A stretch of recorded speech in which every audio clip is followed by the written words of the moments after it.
Hi guys, welcome back to my channel. If you're new here, my name is Dani and this is my YouTube channel. If you're returning, so lovely to see you again. In today's video, I'm going to be talking about 3 board games I've been absolutely loving recently. I just thought as it gets into winter, the evenings are getting colder, people are wanting to stay in, what better time than talk through some games that are going to help you have that cozy night in with your loved ones. So yeah, I'm going to be talking about 3 games today: Pandemic, Catan, and Ticket to Ride. So if you want to hear more about those, please keep watching. It sounds like the kind of thing that would interest you. As I just said, please keep watching. If you like this video, give me a thumbs up, and if you don't already subscribe to me, go and hit that subscribe button. But without further ado, let's get into the video.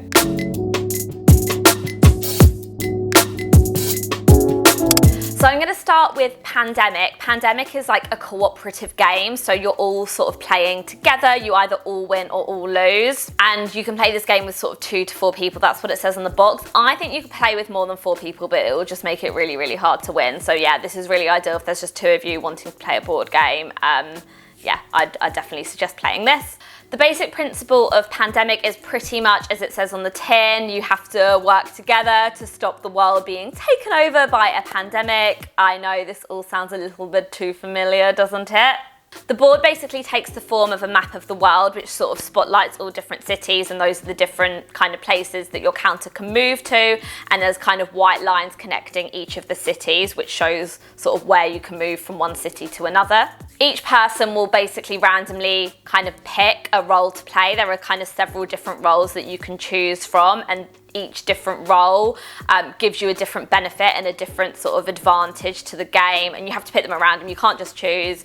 But yeah, you kind of want to get the better one. So for example, if you choose the medic, that sort of helps you cure diseases quicker. And if you choose something like the quarantine specialist, it helps sort of avoid spreading the disease even further if the quarantine specialist is in that location. I know this all sounds a little bit like what do those words mean, but all will become clear later. The simplest way to explain how to win this game is there are basically 4 different diseases that you need to try and find a cure for: the red disease, black, blue and yellow, and you'll see sort of on the map the different kind of locations of the cities are all designated to a different disease.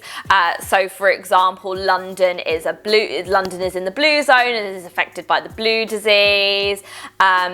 Beijing is affected by the red disease, Delhi is affected by the black disease, and New Mexico is affected by the yellow disease. In terms of the way you cure the disease, there is something called a player deck, and this is essentially sort of cards that you kind of pick up into your hand at the end of each turn, and there are sort of 3 different cards you can find in a player deck. So there's epidemic cards, they're going to sort of contribute towards you losing the game. There are event cards, so they're sort of actions that are going to help you win the game, and they kind of say different things on them to help you do that. But the majority of the deck is made up of city cards, so just essentially cards that highlight each of the cities and kind of the colours associated with them. And what you essentially need to do is you need to collect 5 city cards of one colour, and that's what's going to help you cure a disease for that city. So one player has to have 5 yellow cards, for example, in order to trade those in to cure the yellow disease. And when you have those 5 city cards, you have to travel to somewhere called a research centre, which are these little white houses. And when you get there, you can sort of play the cure disease action. But of course, there's multiple things along the way that are going to prevent you from winning the game. Firstly, the player deck isn't limitless. If it runs out, there's sort of no reshuffling and putting it back. If you get through that deck and you haven't cured all your diseases, you lose the game. Next, there's this sort of little outbreak marker on the left-hand side of the board. If that reaches the final space, you lose. I'm not going to go into too much specific detail because this isn't really a how-to, it's kind of a brief overview. But the way you sort of get an outbreak is essentially the little coloured cubes represent the amount of disease each city has in it, and you can only have a maximum of 3 cubes in each city. So if you draw a card, which means you have to lay a cube on a city that already has 3, that is an outbreak, and you have to then, instead of putting a 4th cube on it, you infect the cities that connect to that city, and you have to move the outbreak counter up. And there's things called sort of chain reactions if that's connected to one that already has 3 cubes, and all this wild stuff. It can get out of hand very, very quickly. And the way that sort of you infect cities is that at the end of every player's turn, they have to turn cards from something called the infection pile, the infection cards. So yeah, if when you're in that part of your turn, if you're turning over cards that already have 3 cubes, then you're basically screwed. The final way you can lose is if you run out of coloured cubes. So for example, if you've got sort of all yellow coloured cubes distributed on the board, and you turn over, when you're doing your infection stage, you turn over a yellow card, but there are no more yellow cubes, you lose. General gameplay is pretty straightforward. When at the start of your turn, you can basically do up to 4 actions. So there are I think there are 8 different actions you can do, and you can do up to 4 either different or the same ones. So you can move around the board, so either through the connecting white lines, or you can fly to different places using cards. You can cure a disease, so that's when you've got your 5 cards to trade in. You can build a research centre, so that will just allow you to cure diseases in more places. And you can also treat disease. So that's basically, if you're in a city that has the little cubes, you can use an action to remove 1 or more from the game. After you've done all the actions that you want to do, you then take 2 cards from the player deck, and after you've taken your 2 cards from the player deck, you do your infection. So you turn over 2, 3 or 4, dependent on how far in the game you are, and then you add cubes to the cities you've turned over. I love this game because I just love the concept of working together to win. I'm really competitive, and I love a competitive element of the game. But it's nice to be competitive against the game and be competitive with the people that you're playing with. It's just really fun, really strategic, and I absolutely love it. I'd say this game is a good 80% skill, maybe 85% skill, 15% luck. Obviously, it's very, very strategic, and you have to work really hard to decide how you want to play and what each person should be doing. But there is that element of luck about what cards you're turning over, when you get what cards, which player picks up which cards. So yeah. The next game I'm going to talk about is Catan. The concept around the game Catan is that you are basically trying to settle and make your home on the island of Catan. You want to develop a territory that's bigger than all of the other players. The ultimate goal is to be the first player to reach 10 victory points, and when you do that, you win, and the game is over. The board is basically made up of a hexagon of oceans, which is then filled with kind of different individual hexagon spaces which represent different resources. So you've got brick, lumber, ore, grain, and wool. Then each hexagon, each of the individual hexagons with the resources, gets a number token on it as well. You basically need to collect all the different resources which you can do, which are represented as little cards, and you need to collect those resources in order to build things. So settlements, which are the little houses, roads, which are the sticks, and then cities, which are sort of the bigger houses. And when you sort of buy things, they're going to earn you victory points. So different things are worth different victory points. Oh, and you can also use the resources to buy something called development cards. So development cards have all different things on them. So you can get victory points through the cards. You can earn knights through the cards. Different benefits to you during your gameplay through the cards as well. So yeah, another thing that you can buy through your resources. In order to collect resources, essentially you need to have a city or a settlement built on the board. So you'll see from the example that you place your different settlements on corners of hexes, and basically each city will border 1, 2 or 3 different hexes. And then what you need to do is, at the beginning of every player's turn, they roll the dice, and every player, not just the player who rolls, looks at the board, has a look at what hexes have the number that's rolled on, and if you have a city or a settlement that borders the hex that you've rolled, you get to collect that resource. So the example here is that this white settlement borders on a hex which gives it access to brick, lumber and wool. So here in the example you'll see that I've rolled a 6, so the white settlement has access to brick because it borders on the hex that shows brick, and the brick has a 6 on it.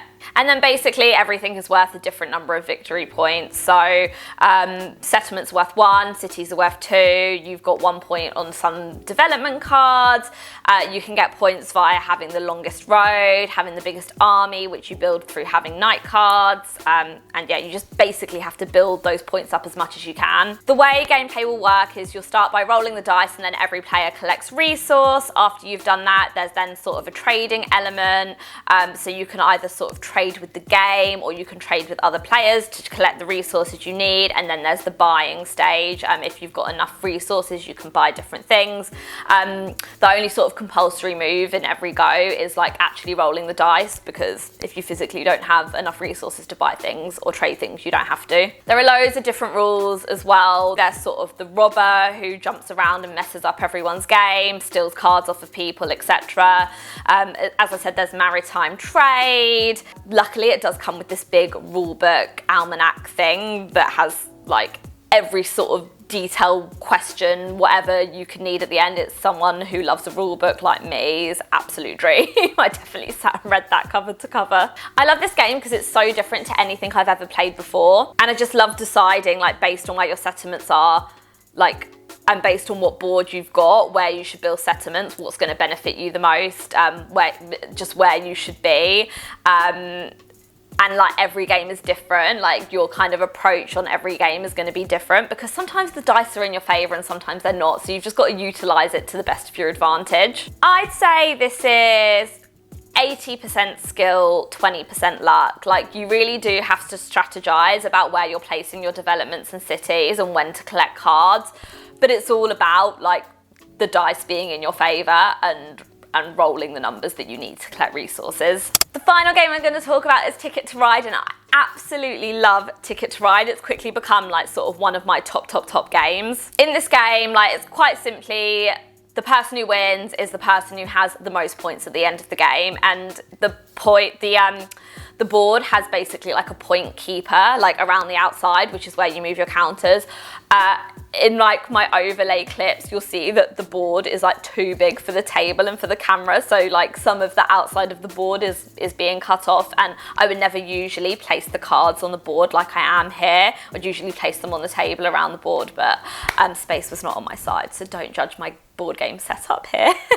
To score points in Ticket to Ride, you essentially need to collect these train cards. You'll see that there's like a big deck of train cards which have different coloured trains on it. So you've got black, you've got orange, you've got white, yellow, etc.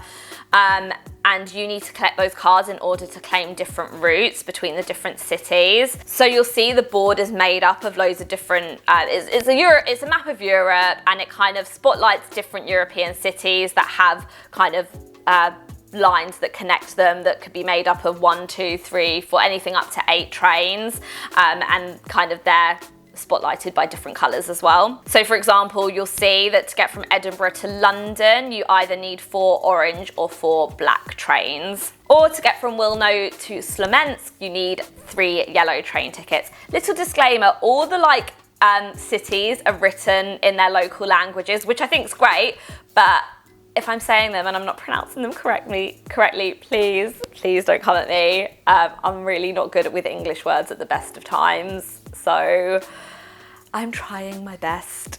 And then you score points as you go based on the sort of length of the route you've claimed. So a route of 1 train will get you 1 point, 2 trains will get you 2 points, 3 trains will get you 4 points, 4 trains will get you 7 points, 6 trains will get you 15 points, and 8 trains will get you 21 points. And yes, I do know that off the top of my head. However, there is a little more to it than just doing that. At the start of the game, every player will get some destination tickets, which will show you kind of like a continuous route that you need to try and get throughout the course of the game. And you do that by basically connecting multiple different routes together to get kind of one continuous long train line from one city to another. So here you'll see I picked up Barcelona to München. So in order to do that, I'd have to work on getting from Barcelona to Marseille, Marseille to Zurich, and then eventually Zurich to München. And then you'll see there's a little number at the bottom of those sort of continuous destination cards, and that shows you the number of points you'll get at the end of the game for showing that you've completed that route. However, if you don't complete it by the end of the game, you'll lose that many points. So if you're taking destination tickets, you need to be committed to them. Otherwise, you're going to be losing points at the end of the game, and no one wants to do that. There are a few other rules as well. Again, I'm not going to go into loads of detail, but you'll see on the board there's sort of routes that have black borders around them. Those represent routes that are going through tunnels, and it might mean that you need additional cards to be able to claim them. Grey routes mean that you can sort of play any card, or not any card, but you can choose any kind of colours to go on them. So if there's like, you know, if it's a 4 grey route, you could use 4 pinks, for example. And then some routes have sort of little locomotive symbol on them, and that kind of represents the number of locomotive cards that you need to claim that particular route.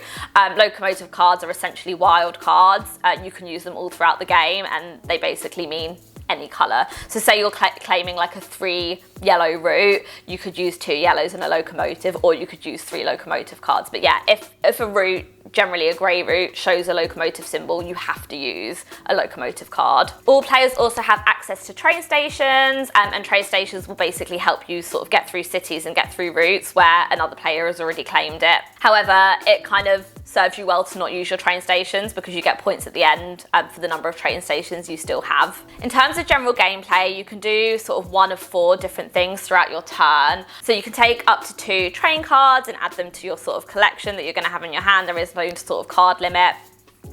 You can claim routes, so that's by trading in your cards and placing your little trains on the routes. If you're brave, you can take more destination tickets as a turn. If you've completed the ones in your hand and it's early on in the game and you think you can do more, then that's a good thing to do. Or you can build train stations if you need to get through a city which you currently don't have access to because other people have blocked you. The game ends when the first person is down to sort of 2 of their little trains or less. After that happens, everyone has 1 extra turn each. And then when it's over, you sort of, you've obviously been scoring points as you go around the board based on the sort of route lengths that you've claimed, but the points you add on at the end are for any destination tickets you've managed to complete, or removing the points if you failed, any train stations that you have left in your possession, and then also there's the European Express. So the player that has sort of the longest continuous route overall on the board gets 10 additional points. I love this game because it's really satisfying when you manage to complete your routes and you sort of see your kind of train lines come together, but it's also really fun and competitive, like to block people from being able to complete their routes, kind of trying to suss out where you think they're going and building your train stations there. So it's a very like, you're playing for yourself, but you're also like kind of attacking. So yeah, it's a really good balance and it's just really fun for all the family. I'd say this one is like 80% luck, 20% skill. It's mainly about being lucky with the destination cards that you pick up and also being lucky that the color cards that you need are coming up for you. But yeah, that's it. So those are the 3 games I've really been enjoying recently. They're all so different. And I think that, like, Catan isn't officially meant to be played with 2 people, but I've played all 3 of these games with 2 people plus, and I think it works really well. So whether it's 2, 3, 4, 5 people, I think all these games work really well and would recommend all of them. They're all so different, and yeah, I love them. If you enjoyed this video, don't forget to give me a thumbs up, and if you don't subscribe to me, please do. I really want to try and hit 1,000 this year if I can, so any help to get me there would be much appreciated. But yeah, until next time, bye.